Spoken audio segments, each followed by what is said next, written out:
जय जिनेन्द्र बंधु, आज सुनते हैं जम्बू स्वामी का भवदेव नाम का पूर्व भाव। राजगरी नामक पवित्र स्थान आर्यखंड के मगध क्षेत्र में स्थित है, जो जम्बूद्वीप के भरत क्षेत्र में है। राजा सैनिक वहां रहते थे और सारी प्रजा पर शासन करते थे। उनकी पत्नी का नाम रानी चेलना था। वह न केवल रूप से बल्कि पति के प्रति सच्ची श्रद्धा और निष्ठा आदि गुणों से भी अत्यंत सुंदर थी। एक समय विपुलाचल पर्वत पर 24वें तीर्थंकर भगवान महावीर स्वामी का सम्मोहन आया। राजा सैनिक वहां भगवान महावीर को नमस्कार करने और श्रद्धा व्यक्त करने गए। वे वहां मानव समुदाय में सम्मोहन में बैठ गए और तीर्थंकर प्रभु की दिव्य ध्वनि सुनने लगे। अचानक उन्हें आकाश से एक दिव्य ज्योति उतरती हुई दिखाई दी।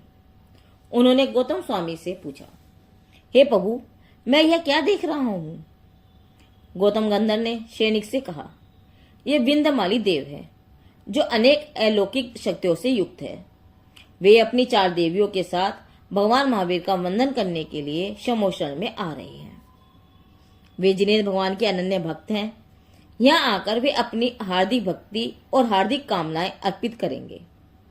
आगे उन्होंने उनसे कहा, हे राजन, इन विंध्यमाली देव की विशेषता यह है कि ये भव्य आत्मा देवता आज से 7वें दिन स्वर्ग से आकर इसी राजगरी नगरी में मानव योनि में जन्म लेंगे और उसी जन्म से मोक्ष प्राप्त करेंगे। अब सुनते हैं जम्बू स्वामी का पूर्व भवदेव। जम्बूद्वीप के भरत क्षेत्र के आर्यखंड के मगध क्षेत्र में वर्धमान नामक एक नगर बसा था। वहां धार्मिक कर्म कांडों से निपुण अनेक ब्राह्मण रहते थे। उनमें आर्यवसु नामक एक ब्राह्मण था। उसकी पत्नी का नाम सोम शर्मा था, जो एक कुलीन और धार्मिक महिला थी, जो अपने पति के प्रति संपूर्ण निष्ठावान थी। दंपति के भवदेव और भवदत्त नामक 2 पुत्र थे। दोनों भाइयों ने अनेक वैदिक ग्रंथों का ज्ञान प्राप्त किया था और संस्कृत, व्याकरण, छंद, अलंकार, संगीत, काव्य आदि में निपुण हो गए। वे तर्क वितर्क में अत्यंत कुशल थे। धीरे धीरे वे युवावस्था को प्राप्त हुए। एक बार उनके पिता आर्यवसु ब्राह्मण को किसी पाप कर्म के कारण कुष्ठ रोग हो गया। वे हर समय मरना चाहते थे, क्योंकि वे अपने रोग के कष्टदायक अनुभव को सहन नहीं कर सकते थे। अतः एक दिन उनकी मृत्यु हो गई। उनकी मृत्यु के बाद उनकी पत्नी को बहुत दुख हुआ और उन्होंने भी अपने पति के साथ उनके अंतिम संस्कार में जलकर अपनी जान दे दी। भवदेव और भवदत्त अपने माता पिता की मृत्यु देखकर बहुत रोए। उनके रिश्तेदारों ने सहानुभूति पूर्वक उन्हें समझाया और फिर उन दोनों ने अपने माता पिता का अंतिम संस्कार किया। कुछ समय बाद श्री सौधम आचार्य वहां पधारे। वे दिगंबर मुद्रा, गुप्तियां, समितियां, 10 धर्म आदि से युक्त पूर्ण निर्लिप्तता, दिगंबर जैन ग्रंथों और करुणा के ज्ञाता एक महान संत थे। वे अपने 8 मुनियों के संग के साथ वहां रहे।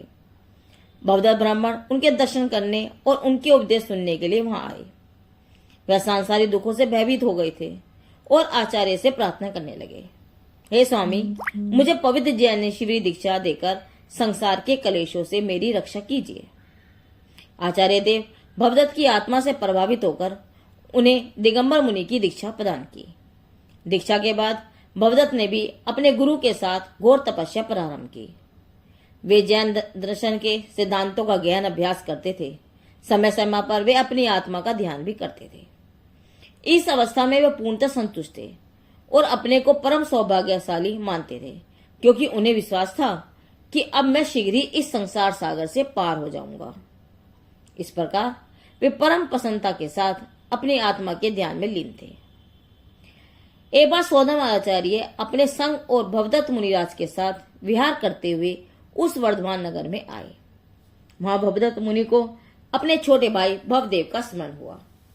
भवदेव उस नगर में विषय भोगों में लिप्त होने के कारण प्रसिद्ध थे और सच्चे धर्म से विहीन थे। उन्हें आत्मा के वास्तविक उत्थान का ज्ञान नहीं था। भवदेव पर अत्यंत दयाभाव से भवदत्त मुनि आचार्य से अनुमति लेकर भवदेव के घर पधारे और आहार विहार किया। आहार विहार के पश्चात मुनि श्री भवदत्त ने भवदेव को धर्म अमृत का उपदेश दिया और संघ में प्रस्थान किया। उस समय भवदेव भी हार्दिक आदर के साथ मुनिराज के साथ चले। दरअसल भवदेव मन ही मन अपनी नवविवाहिता पत्नी को याद कर रहे थे और लौटना चाहते थे, क्योंकि उसी दिन उनका विवाह हुआ था। लेकिन भवदत्त मुनि पूर्ण मौन भाव से आगे बढ़ रहे थे, इसलिए भवदेव को लौटने की अनुमति नहीं मिल सकी। अतः वे दोनों संग में पहुंच गए। यह देखकर संघ के मुनियों ने भवदत्त मुनिराज की अपने छोटे भाई को संग में लाने के लिए प्रशंसा की। भवदत्त मुनिराज ने अपने गुरु से कहा, गुरुदेव, कृपया मेरे भाई को भी दिगंबर मुनि के रूप में दीक्षित करें, क्योंकि वह मोक्ष मार्ग पर अग्रसर होने के लिए उत्सुक है। इस अचानक घटित घटना से भवदेव बहुत ही असमंजस में पड़ गए, क्योंकि वे मन ही मन सोच रहे थे, यदि मैं अपनी नवविवाहिता पत्नी को त्याग दूंगा तो सदैव अशांत रहूंगा, और यदि दीक्षा स्वीकार नहीं करूंगा तो मेरे भाई का मान गिर जाएगा। इन बातों पर बार बार विचार करते हुए उन्होंने मुनि दीक्षा स्वीकार कर ली, परंतु वे हर समय अपनी पत्नी को याद करते रहते थे तथा विषय भोगों में उनकी रुचि बनी रहती थी। फिर भी वे संघ के अन्य सभी मुनियों के साथ अपने दीक्षित जीवन के दैनिक कर्म, ध्यान, धार्मिक शास्त्रों का अध्ययन, तप आदि करते रहते थे। कुछ महीनों के बाद सौदामाचार्य वर्धमान नगर के बगीचे में पुनः पधारे। संघ के कुछ मुनि ध्यान में लीन होकर तपस्या करने लगे, कुछ मुनि स्वाध्याय में लीन हो गए। उसी समय भवदेव मुनि आहार के बहाने उस नगर में पहुंचे। गांव के रास्ते में उन्हें एक सुंदर मंदिर दिखाई दिया। वे मंदिर गए और जिन पद्मा की 3 परिक्रमाएं की। उस चैत्यालय में एक अरिचका माताजी निवास करती थी। वे मुनिराज के दर्शन करने के लिए आई और उनके चरणों में प्रणाम करके उनका कुशलक्षेम पूछा। मुनिराज ने भी उनकी कुशलक्षेम पूछा और कहा, माताजी, क्या आप जानती हैं इस गांव में भवदेव और भवदत्त 2 भाई रहते थे? क्या आप बता सकती हैं छोटे भाई भवदेव की पत्नी कहाँ है? यह सुनकर अजका माताजी को स्पष्ट रूप से समझ में आ गया कि मुनि भवदेव ही थे, जो अपने संन्यास मार्ग में अस्थिरता के कारण वहां आए थे। उनकी यह स्थिति देखकर पहले तो वे विचलित हुई, फिर अनेक उदाहरणों द्वारा उन्हें अपने चुने हुए दीक्षा मार्ग पर स्थिर होने का उपदेश दिया। बाद में उन्होंने बताया कि वास्तव में वे उनकी पत्नी थी। उन्होंने कहा, जब आप मुझे छोड़ के चले गए तो मैंने आपकी सारी संपत्ति एक जैन मंदिर के निर्माण और पंचकल्याण प्रतिष्ठा में लगा दी। तत्पश्चात मैंने संसार ब्राह्मण से मुक्ति पाने के लिए अरिचका दीक्षा ले ली।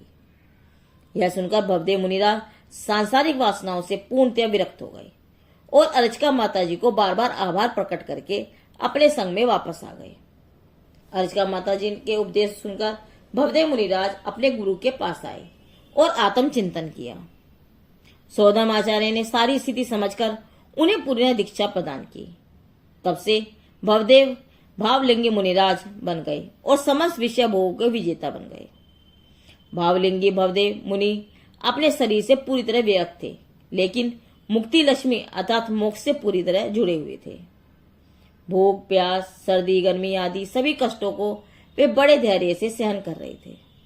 सुख दुख, शत्रु मित्र, जीवन मरण, लाभ हानि, निंदा प्रशंसा आदि सभी परिस्थितियों में संतुलन बनाए रखने में वे अधिकाधिक कुशल होते जा रहे थे। इस प्रकार अनेक वर्षों तक तपस्या करते हुए ये दोनों मुनिराज, भवदेव और भवदत्त मुनिराज, जीवन के अंत में पंडित मरण करके तीसरे सनत कुमार स्वर्ग में देवता बने। पूजनों के सम्यक एवं तप के फलस्वरूप उन्होंने वहां दीर्घ काल तक दिव्य सुखों का अनुभव किया।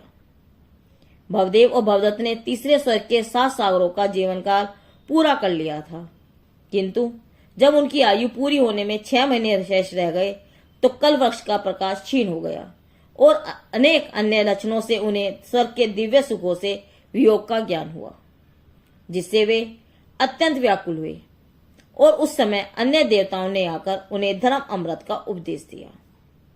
फिर वे दोनों उपदेश से सांत्वना पाकर जिन मंदिर में आए और भाव पूर्वक भक्ति पूर्वक पूजन किया और बाद में जब उन्हें अपना अंत समय ज्ञात हुआ तब वे कल्पवृक्ष के नीचे बैठ गए और प्रतिमा योग स्वीकार कर ध्यान में लीन हो गए।